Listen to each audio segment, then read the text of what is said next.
जो है सॉल्यूशन कराने जा रहा हूँ। देखिए सवाल का जो स्तर है मेनली जो गणित का स्तर है वो वास्तव में 1 to 5 के लिए 1 to 5 के जैसा ही है, यानी जो प्राइमरी के लिए होना चाहिए उससे भी निम्न स्तर का है। जैसे आप यहाँ पे देख पा रहे हैं कि पहला क्वेश्चन है, तो आप इसको बोल सकते हैं कि फ्रैक्शन का जोड़ है, भिन्न का जोड़ है। 2/10, 3/10, 4/10 इसको क्या करना है, ऐड करना है। तो इसको इजीली कर सकते हैं, करने का दो तरीका है। एक तो आप क्या करिए, इसको बट्टा पर का जोड़ कर दीजिए एलसीएम लेके, जो अभी तक सब लोग करते आ रहे हैं। तो एलसीएम लेंगे तो 100 होगा, 10 से 10 टाइम में जाएगा तो 10 दूना ऊपर 20 हो जाएगा। 100 से 1 बार में तो 3 एकम 3 और 100 से 1 से तो 4 एकम 4। जब इसको सॉल्व करेंगे तो 20 और 4 24, 20 4 24 और 3 27 हो जाएगा और बट्टे में हो जाएगा 100। जब इसको सॉल्व करेंगे हम तो 0.27 इसका क्या हो जाएगा, आंसर हो जाएगा। ठीक है, सही है। 10 दूना 20, 100 एकम 3 और ये ठीक है इस टाइप का। फिर दूसरा सवाल ये पूछा गया था, नॉर्मल एक अलजेब्रा का क्वेश्चन था। एक्स वाई में एक इक्वेशन दिया हुआ था और उन दोनों को जोड़ना था। तो हम जोड़ने में क्या करते हैं ना, जैसे है 5x + 3y, तो x को x के साथ जोड़ दीजिए और y को y के साथ जोड़ दीजिए। जब ऐड करेंगे तो ये दोनों ऐड हो जाएगा, 5 4 9x, और यहाँ पे प्लस वाला पार्ट ज्यादा है, माइनस वाला पार्ट कम है, तो यहाँ क्या हो जाएगा, प्लस हो जाएगा। और 3 में से 2 गया तो 1 y बचेगा, तो इसका आंसर हो जाएगा 9x + y।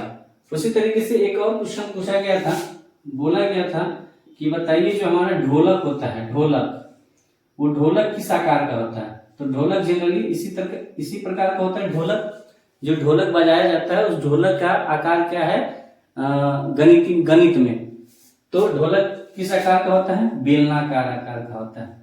ठीक है, बेलनाकार आकार का होता है। ये भी सवाल पूछा गया था। तो देख रहे हैं कि सवाल का जो स्तर है कितना निम्न है। उसके बाद डायरेक्ट पूछ दिया गया था कि बेलन का आयतन क्या क्या होता है, बेलन का आयतन क्या होता है। तो बेलन का आयतन होता है πr²h। लेकिन इसमें एक ट्विस्ट था कि ऑप्शन था, 4 ऑप्शन दिया था। ऑप्शन में दिया था कि πr²h वर्ग सेंटीमीटर, फिर था πr²h घन सेंटीमीटर, सीधा था πr²h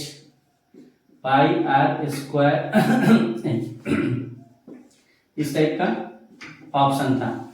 तो आपको हम बता दें कि जब सेंटीमीटर की बात हो, ये मीटर था, ये मीटर स्क्वायर, तो आप देख पा रहे होंगे कि अगर त्रिज्या भी होगा तो त्रिज्या का 2 बार गुना हो रहा है, 1 बार हाइट का गुना हो रहा है।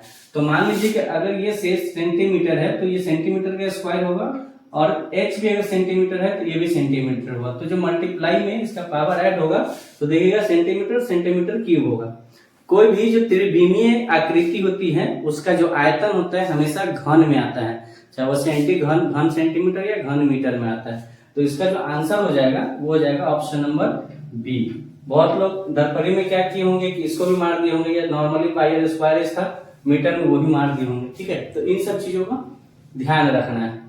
फिर आगे हम सवाल देखते हैं एक और, फिर हम आगे वाले सवाल को देखते हैं। एक सवाल पूछा गया था कि ईंट का जो आकार है वो कैसा होता है। ईंट का जो ईंटा होता है ना, तो ईंटा का आकार जो होता है हमारा वो घनाभ के आकार का होता है। क्यों घनाभ का आकार होता है, जब आप ईंट आप देखते होइएगा तो ईंट कुछ इस टाइप का होता है, जिसमें लंबाई होता है, चौड़ाई होता है और मोटाई होता है। इस टाइप का ईंट होता है। अगर गौर किया तो ईंट इस टाइप का होता है। घन क्या हो गया कि घन का लंबाई चौड़ाई और ऊंचाई तीनों की जो माप होगी वो सेम होगी। लेकिन आप देख पा रहे हो जब ईंट को जो ये बनाने का जो फार्मा होता है, फार्मा में कुछ थिकनेस होता है, थिकनेस मतलब मोटाई होता है, और लंबाई और चौड़ाई तो उसका होता ही है। तो जब भी लंबाई चौड़ाई और ऊंचाई जिसमें जिस भी आकृति में 3 बीमा आ गया, लेंथ ब्रेथ और हाइट, तो वो घनाभ की कैटेगरी में जाएगा। तो इसका आंसर हो जाएगा घनाभ। आप लोग मिलाते जाइएगा। देखिए ये सवाल पूछा गया था कि -56 और उसमें +-34 को ऐड करते हैं तो क्या होता है। देखिए इस टाइप के सवाल में आप इसको ऐसे समझ सकते हैं कि -56 रुपया हम पे कर्जा था और फिर -34 रुपये का या तो कर्जा या फिर उधार हमने लिया। तो टोटल एक तरीके से देखा जाए तो टोटल दोनों क्या है, उधार का ही कैटेगरी दिखा रहा है। माइनस का मतलब घाटा, तो दोनों घाटा क्या हो जाएगा, ऐड हो जाएगा। तो 56 और 34 को ऐड करेंगे तो 90 होगा, और दोनों माइनस का साइन है तो इसका आंसर माइनस होगा। वैसे भी ये प्लस है और प्लस के बाद है -34। तो जब भी इसको हम ब्रैकेट बोलते हैं, इंग्लिश में ब्रैकेट बोलते हैं, स्मॉल ब्रैकेट, और हिंदी में छोटी कोष्टक है। जब आप बोर्ड मास पढ़िएगा तो बोर्ड मास में ब्रैकेट के बारे में पूरी डिटेल से समझाया जाता है। तो यहाँ क्या होता है कि ये जो जब कोष्टक हटता है तो मल्टीप्लाई का साइन देता है, और प्लस के साथ अगर माइनस मल्टीप्लाई होता है तो ये रिजल्ट माइनस देता है। ठीक है, तो और इसका एक्सप्रेशन है, आप कहेंगे तो बोर्ड मास के लिए एक सेपरेट वीडियो आपको बना देंगे जिसमें कि सारी संक्रियाएं, जोड़ घटाव गुना भाग कोष्टक बाद सारी चीज का यूजेज कैसे किया जाता है, इस्तेमाल किसका किसके बाद किया जाता है, वो सब बता देंगे। ठीक है, तो फिलहाल इसका आंसर क्या हो जाएगा, घना। एक इसका भी सवाल हो गया, ये -90। अब देख पा रहे हैं कि कितनी आसान सवाल पूछा जा रहा है। एक टीचर के लिए इस टाइप का सवाल पूछा जा रहा है तो ये इसको ना के बराबर ही पूछेंगे। गणित जो है बहुत हल्का आ रहा है ना, हलवा आप बोल सकते हैं। एक इस टाइप का सवाल पूछा था कि -7 + 5 - 9। तो ये -7 एक कोष्टक वैसे भी हटाएंगे तो आगे जो है प्लस ही होगा, क्योंकि इसके बाद प्लस का साइन है, और प्लस गुने प्लस प्लस होगा, फिर 5 है और ये -9 है। आप देख पा रहे होंगे कि ये माइनस में 7 है और ये माइनस में 9 होगा, तो ये टोटल हो जाएगा -16, है ना, और +5 ऐड करेंगे। यानी कहने का मतलब यहाँ से सीधा सिंपल कि 16 रुपये का कर्ज था जिसमें 5 रुपया कमा के हमने चुका दिया। ऐसे आप समझ सकते हैं आसान भाषा में। माइनस क्या बताता है, या तो घाटा या नुकसान या कर्जा, और प्लस क्या है, आपकी संपत्ति है।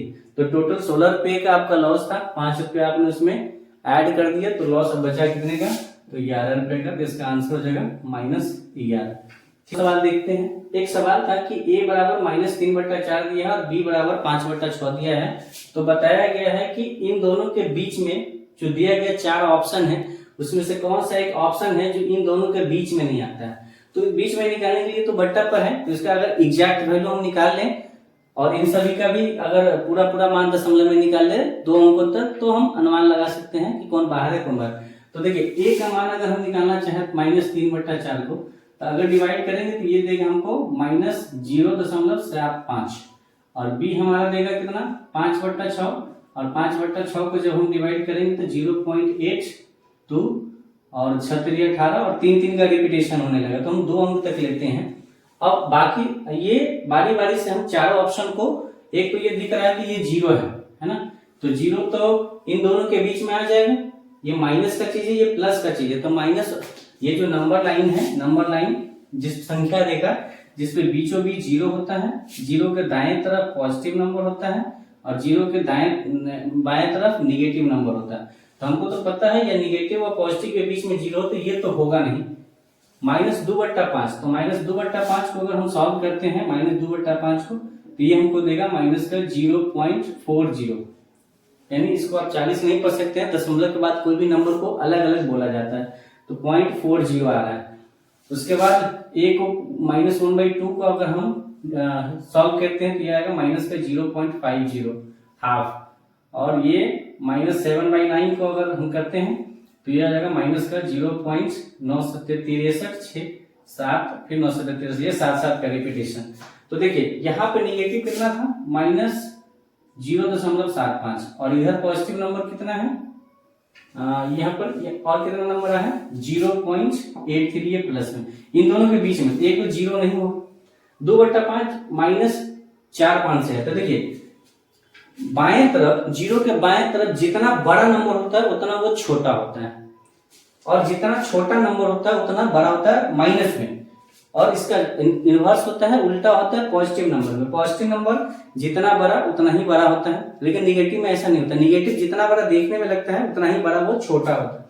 तो -0.75 के बीच इधर ही राइट साइड ही होगा -0.40। ठीक है, तो ये भी नहीं होगा, सेम यही चीज है, इसके आगे ही होगा -0.50, तो ये भी नहीं होगा। और ये जो देख रहे हैं आप -0.77, इसका मतलब है कि ये इधर हो जाएगा राइट साइड में, तो ना ये इसके बीच में हुआ ना इसके बीच में, इसलिए इसका जो हमारा आंसर हो जाएगा वो आंसर क्या हो जाएगा, डी जो हो जाएगा वो 9 -3/4 और 5/6 के बीच में से, दोनों में से किसी नंबर के बीच में नहीं। चलिए अगला सवाल ये था, देखिएगा ये सवाल जो लोग आज एग्जाम दिए होंगे पहले शिफ्ट में 29 तारीख के डेट में, उनको ये दिख रहा होगा हूबहू एक एक नंबर डिजिट भी सेम है, किसी चीज का कोई दिक्कत नहीं है। देखिए ये सवाल था इसमें कि एक ट्रक था जिसमें 352 केजी और 100 ग्राम कद्दू लदा था और 260 केजी 432 ग्राम तरबूज था। तो बताइए कि उस ट्रक में टोटल जो वजन था वो कितना था। तो इन दोनों को क्या करना था, हमें जोड़ देना था। जोड़ना था तो क्या है, ग्राम के साथ ग्राम को जोड़ दीजिए, 432 और 100 532 ग्राम हो जाएगा, और यहाँ केजी है तो केजी डाल दीजिए, 352 और 260 ये हो जाएगा आपको 559 केजी 532 ग्राम। इतना सवाल ये देख रहे हैं आप पहले और दूसरे के बच्चा को भी ये सवाल आसानी से ये कर देगा। अच्छा एक सवाल आपके लिए हम छोड़ रहे हैं, ये आप कमेंट में बताइएगा कि कौन लोग क्या जवाब दिए, फिर इनका हम राइट आंसर बताएंगे। फिर ये था कि 10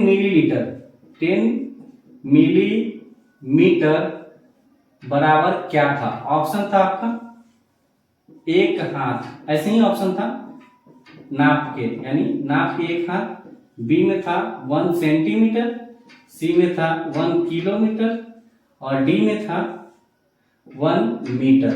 आपको बताना है कि 10 मिलीमीटर के में इन चारों में से क्या ऑप्शन होगा और आप लोग क्या टिक किए हैं ये बताना है।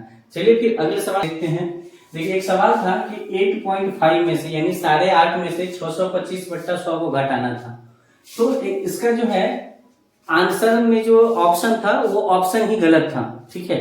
इसको जब आप बनाइएगा सॉल्व करिएगा तो या तो आप इसको 8.5 माइनस इसको अगर सॉल्व करेंगे तो 6.25 होगा, है ना। 2 जीरो है नीचे तो 2 अंक के पहले दशमलव बढ़ जाएगा, और अगर ये 5 के बाद अकेला नंबर है तो उसको आप इसको जीरो बना सकते हैं। क्यों? क्योंकि दशमलव के बाद जीरो का कोई भी वैल्यू होता नहीं है। तो देखिए ये 8.50 हुआ 6.25, तो ये 50 में तो 25 घटाइएगा तो ये 25 आएगा, और 8 में से 6 घटाइएगा तो 2 आएगा। लेकिन ऐसा कोई ऑप्शन ही नहीं था। ऑप्शन एक नंबर था 2.30, बी था 2.27, सी था 5.93 और डी था 7.63, कुछ भी था। ये मतलब 2.2 के आसपास यही दो आंसर था। तो हमने आंसर टिक किया था 2.27 जो उसके आसपास हो, और आप लोग क्या इसको टिक किए हैं ये अपना कमेंट करिएगा। हालांकि इस क्वेश्चन का बोनस नंबर सभी को मिलना चाहिए और होना भी चाहिए, क्योंकि ये सवाल इसको आप दूसरे तरीके से बना सकते हैं बट्टा पर जोड़ करने के लिए। तो 8.5 माइनस 625/100 दशमलव हटाएंगे तो नीचे एक जीरो बचेगा, और दोनों का एलसीएम करेंगे 10 और 100 का तो 100 होगा, 10 दाही 100 तो 850 ऊपर हो जाएगा, मल्टीप्लाई करेंगे तो ये 625 हो जाएगा। जब दोनों को घटाएंगे तो 225/100 होगा, और फाइनली इसका आंसर जाएगा 2.25। ये दोनों तरीके से आप देख लीजिए, या तो वही सॉल्व करके घटा लीजिए या इस तरीके से आप बटा जोड़ करिए। अच्छा एक सवाल और था कि एक शीर्ष वाले आकृति, यानी कौन सा ऐसा आकृति है जिसमें सिर्फ एक शीर्ष है। ऑप्शन में था शंकु, बेलन, पिरामिड और डी में था घना। अब देखिए शीर्ष किसको बोलते हैं, जब दो रेखाखंड जिस पॉइंट पे मीट करती हैं उसे हम शीर्ष बोलते हैं, ठीक है। तो आप शंकु देखिएगा तो शंकु में सिर्फ और सिर्फ एक ही शीर्ष है, क्योंकि निचला वाला जो पोर्शन है ये तो आपका क्या है, वृत्ताकार आ गया, ठीक है। यहाँ पर कोई तीसरी लाइन आगे मिलती नहीं, यहाँ एक वृत्त है, तो यहाँ शीर्ष सिर्फ और सिर्फ एक ही हुआ। बेलन में देखिएगा तो बेलन में इस टाइप का आता है, तो यहाँ तो एक भी शीर्ष नहीं दिख रहा है, ठीक है। और पिरामिड लगभग इस टाइप का पिरामिड होता है ना। इसमें तो कई शीर्ष होते हैं, ये जो जहां पर दो रेखाखंड जाके मिलती हैं। और घनाभ में आप देखिएगा तो घनाभ इस टाइप का होता है, जिसमें लेंथ ब्रेथ और हाइट होता है, ठीक है। तो यहाँ पर भी देखिएगा तो कई शीर्ष होंगे जहां पर एक दूसरे को टच करता है या कट करता है दो रेखाखंड, ठीक है। तो इसका आंसर क्या हो जाएगा, शंकु हो जाएगा। आप मिला लीजिएगा, देखिएगा क्या आंसर। जो भी सवाल हम बता रहे हैं और वो आंसर आप टिक किए हैं, तो इसका मतलब है कि गणित 110% आपका सारा सवाल था। ये कुछ सवाल ऐसे थे जो कि आप आसान की कैटेगरी में रखते हैं। आसान क्या, यानी आप बोल सकते हैं कि ओरल आप बना सकते हैं। कुछ ऐसे सवाल थे जो अभी कंपटीशन लेवल के, जैसे प्रॉफिट लॉस का कुछ सवाल था, सीआई का सवाल जिसे चक्रवृद्धि ब्याज कहते हैं उसका कुछ सवाल था, टाइम एंड वर्क का 2 सवाल था।